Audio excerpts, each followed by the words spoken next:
आज हम डिस्कस करने जा रही हैं साइंटिफिक नोटेशन। तो साइंटिफिक नोटेशन की जरूरत क्यों पड़ी?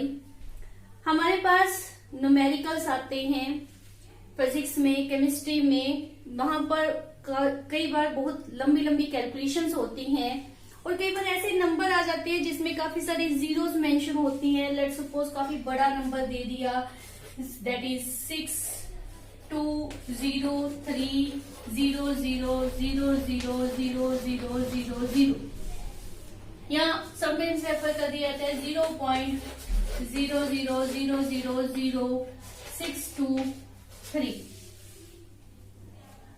अब इसको हमने बार बार लिखना पड़ रहा हो कैलकुलेशन में, तो दैट इज क्वाइट टफ।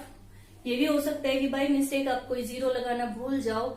यहाँ पर जैसे मैंने आपके पास 8 जीरोस मेंशन की हैं, कैलकुलेशन करते करते 8 रह जाए, 6 रह जाए, गलती लग जाए, तो हमारे साइंटिस्टों ने एक मेथड फाइंड आउट किया जिसके द्वारा आप किसी भी बिग नंबर को या स्मॉल नंबर को एक इजी तरीके से रिप्रेजेंट कर सको। उस इजी मेथड को हम नाम क्या देते हैं? That is known as the scientific notation. तो साइंटिफिक नोटेशन में हमने करना क्या होगा? n इंटू 10n, इनको हम n इंटू 10n की फॉर्म में लिखेंगे।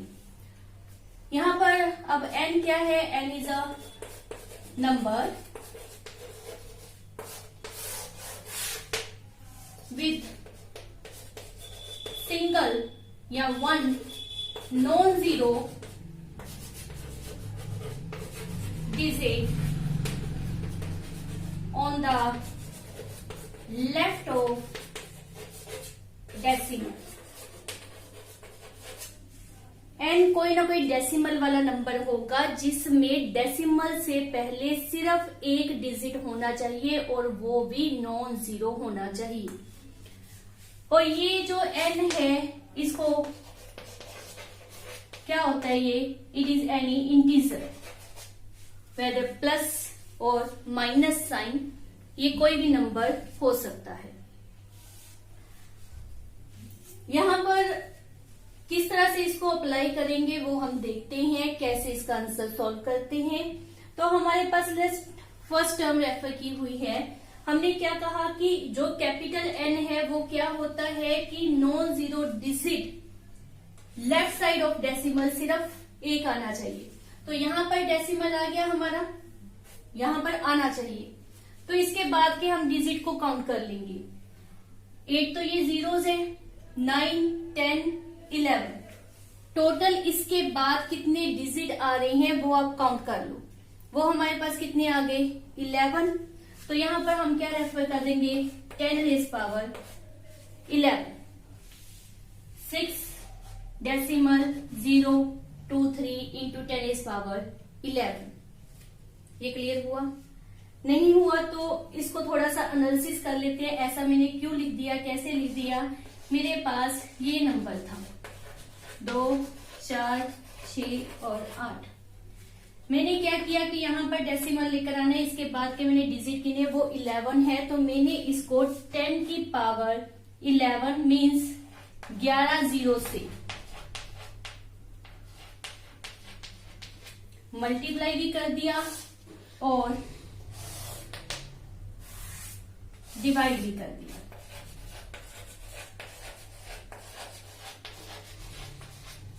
ये तो काउंट करना ही पड़ेगा कि आपको डेसिमल कितने प्लेसेस से पहले चाहिए। ये 8 जीरोस, 2, 4, 2, 6, 2, 8, इन 8 जीरो से कैंसल आउट होगी। पीछे रह गए 3 जीरोस, मतलब 1000 आपका नीचे रह गया। 1000 को अगर आप रिमूव करते हो तो आपके पास कितना रहता है? 6.203। और ये जो रैशनल है इसके समय आपने ऊपर भी 10⁻11 मतलब रेफर किया था और नीचे भी, तो ये आपका वैसे की वैसे पड़ा है। ये आ गया नंबर आपका। तो बार बार इस तरह से मेंशन करने की जगह हम एक सिंपल फार्मूला लगा लेते हैं कि हमने जब किसी में डेसिमल लेफ्ट साइड को लगाना है, कोई भी आपके पास वैल्यू दी हुई है, आपने डेसिमल लेफ्ट में अप्लाई करना है, तो उसके बाद के जितने डिजिट है वो आपने काउंट कर लेनी है और उसको 10 की पावर प्लस में मेंशन कर देना है। दूसरी एग्जांपल ले लेते हैं। यहाँ पर हमारा डेसिमल है, हमने डेसिमल को राइट साइड की तरफ लेकर जाना है। 2, 4 और 2, 6 यहाँ पर डेसिमल आना चाहिए हमारा। रीजन आपको क्लियर हो रहा है कि हमारे पास डेसिमल से पहले 1 नॉन जीरो डिजिट होना चाहिए। तो 6.23 बनाने के लिए मुझे डेसिमल को यहां से उठाकर यहां पर लेकर आना पड़ा। मीन्स 2, 4 और 6 डिजिट के बाद में आया, मेरा डेसिमल राइट को आ गया। तो इस समय 10 की पावर जो होगी वो माइनस में आएगी। जितनी डिजिट के लिए आपने मेंशन किया है उतनी आप पावर माइनस में रिप्रेजेंट कर दोगे। इस तरह से क्यों हुआ ये भी आपको सॉल्व करके ही यहाँ पर ही बता देते हैं। मान लेते हैं डेसिमल को रिमूव करना है तो हमने डेसिमल की जगह 1 लिखते होते हैं। जितने पीछे डिजिट है उसके लिए हम क्या रेफर कर देते होते हैं, जीरोस। 2, 4, 2, 6 और 2, 8, 2, 4, 2, 6 और 2, 8। क्लियर। अब ऐसा करने के बाद हमने क्या किया कि हमें यहाँ पर डेसिमल चाहिए था, मीन्स 2 डिजिट के बाद। तो इसको हमने किस तरह से लिख लेना है, 623/100। और पीछे जो आपके पास 6 जीरोस हैं उसको आप ऊपर लेकर जाओगे तो 10 की पावर क्या बन जाएगी, माइनस में, 10⁻⁻6।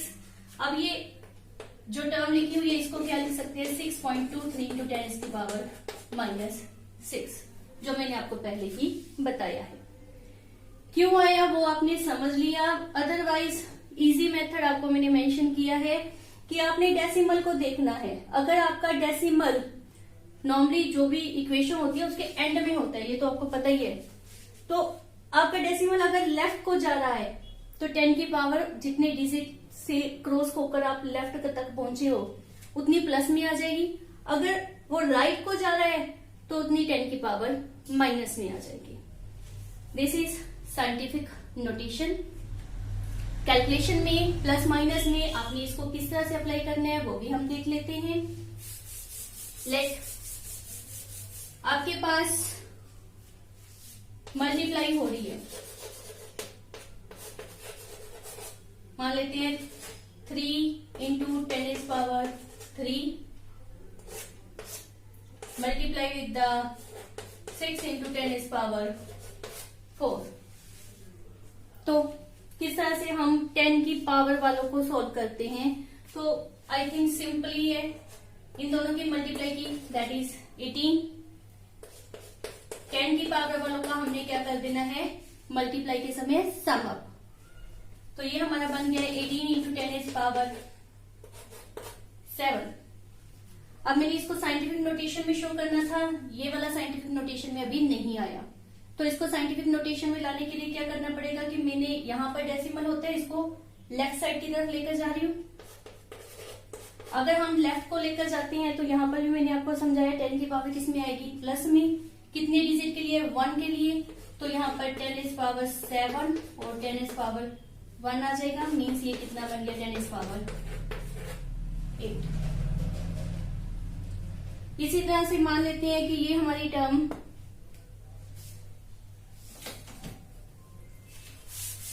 डिवाइड के लिए हो। 3 × 10⁻³ मान लेते हैं, मैं 30 ले लेती हूँ, ओवर 6 × 10⁻⁵। ये हम रूल आप कर रहे हैं फॉर डिवीजन जब आप कर रहे हो। तो ये मेरे पास आ गया 5। और जो 10 की पावर में होता है उसको कैसे सॉल्व करना है, 10⁻³ है, इसको आप जब ऊपर लेकर जाओगे तो पता है आपको टर्म माइनस में हो जाएगी। रिजल्ट 5 × 10⁻, क्या आ जाएगा, -2। डेसिमल से पहले यहाँ पर डेसिमल मैंने आपको बताया ही है, डेसिमल सुपोज होता है। तो यहाँ पर कोई चेंज नहीं करनी आपने। डेसिमल से पहले आपका 1 नॉन जीरो डिजिट प्रेजेंट ही है। ये 5 था, इसको इस तरह से लिख दोगे। Then answer is the same case. तो ये आपने ड्यूरिंग मल्टीप्लाई एंड डिवीजन में फार्मूला अप्लाई करना है। जब आपके पास रेफर कर दिया जाए एडिशन है या सब्ट्रैक्शन है, उस समय क्या करेंगे हम?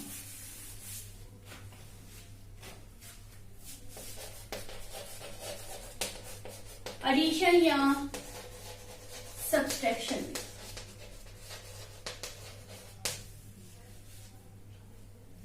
टेन की पावर जो होती है वो एक जैसी बना ली जाती है, फिर उसको सॉल्व किया जाता है। वेदर एडिशन है या सब्ट्रैक्शन, दोनों के लिए सेम है। हमने मल्टीप्लाई में किया एडिशन पावर का सम अप करते हैं, सब्ट्रैक्शन में किया कि पावर्स का माइनस करते हैं। एडिशन एंड सब्ट्रैक्शन में हम क्या कह रहे हैं कि पावर सेम कर लेंगे, फिर उसको सॉल्व करेंगे कॉमन निकाल कर। किस तरह से? मान लेते हैं 4.5 इंटू 10 इज पावर 4 था, और यहां पर लेट 3.0 इंटू 10 इज पावर 6 ले लेते हैं। पावर दोनों की सेम नहीं है, तो मैंने आपको कहा कि पावर शुड बी सेम। तो अगर इस टर्म को लें 3.0 इंटू 100 इंटू 10 इज पावर 4 लिख दिया जाए, दैट इज ओके, कोई प्रॉब्लम नहीं है।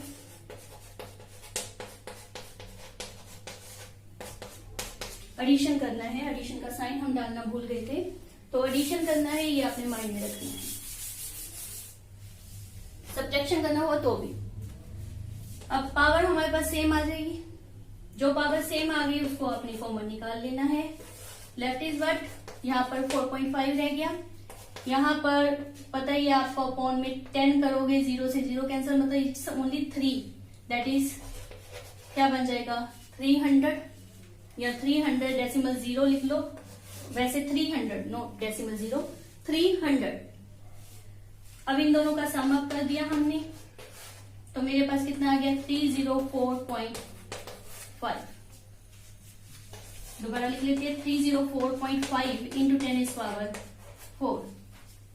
अब क्या करना है, डेसिमल को यहां से लेकर जाकर यहां लेकर आना है, लेफ्ट को लेकर आना है।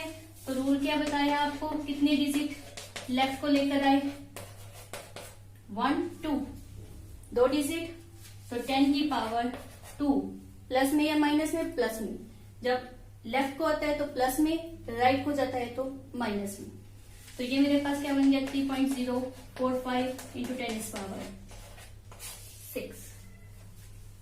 होपफुली ये आपको समझ आया होगा किस तरह से हमने साइंटिफिक नोटेशन को करना होता है। साइंटिफिक नोटेशन का एक अनदर नेम भी होता है, that is known as exponential number. और जो पावर रेफर की थी हमने integer, it is also called exponent. इसी कारण इसे एक्सपोनेंशियल नंबर भी रेफर करते हैं। तो ये बहुत सिंपल है, ड्यूरिंग कैलकुलेशन इसकी जरूरत पड़ती है, अच्छी तरह से इसको फॉलो करना है। कोई रट्टाफिकेशन नहीं है, कोई क्रैमिंग नहीं आपने करनी है, सिंपली किस तरह से मेथड अप्लाई करने है वो समझना है। हो सकता है 1 मार्क्स में ये आपके पास क्वेश्चन पूछा जाएगी, व्हाट इज साइंटिफिक नोटेशन, तो सिर्फ just n into 10 is power small n, ये आपने याद रखना है। बाकी आपको अप्लाई करना आना चाहिए, दैट इज मस्ट।